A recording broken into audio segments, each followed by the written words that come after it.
Hi everybody, my name is Sheila Rodriguez, and when I offered to Faris to speak a little bit tonight, I thought, oh my gosh, 5 minutes? How am I going to express my appreciation and my gratitude in 5 minutes or less? But I'm going to give it a good try. I first met Faris about 4.5, almost 5 years ago. Our neighborhood had a home that was owned by a former Chiefs player, which was abandoned. And so for nearly 3 years, neighbors voluntarily mowed the lawn, tried to keep it from being as big of an eyesore as it could potentially be. And we got to the point where we said enough is enough. And so I reached out to Faris, and at that time, John Thompson, and said, is there anything you and the city, the county, can you give us some support?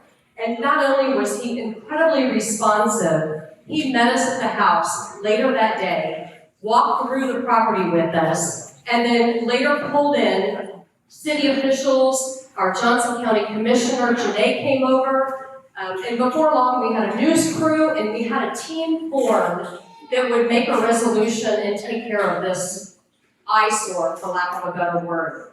And so for a property that sat empty for a total of over 5 years, it ended up in a happy ending on the steps of the courthouse and sold at the sheriff's auction. But I can't express enough appreciation and gratitude for what he did for our neighborhood. And I could tell you countless stories of not only my neighborhood, but others nearby, where he has acted in the same sense, with responsiveness. He acts with a sense of urgency, high integrity, complete transparency, and I can't extend enough appreciation for him. One of the things that Faris and I worked together on, we've worked on a number of community projects together, but the latest being the chip seal issue. And when I was meeting with nearly 30 HOA presidents across the city to figure out how we can encourage the city to come up with an alternate solution, he was right there with us, providing leadership and guidance. He not only met with us as committees, but he also took the time to meet with parents of kids that were severely injured after falling on chip seal, either on a bike or a scooter, ended up in the ER, some lost teeth, some had permanent damage. It was just, the pictures are worth 1,000 words.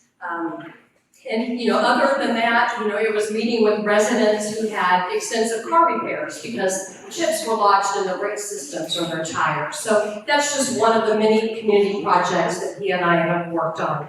I also share the same passion he does in terms of putting an end to giving developers our hard-earned tax money. So,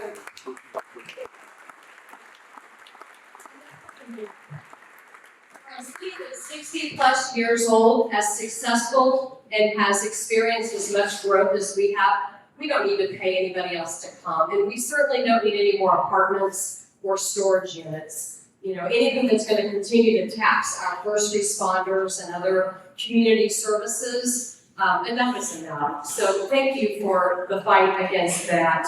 I also share the same passion with him for reinvesting our tax money in our core infrastructure.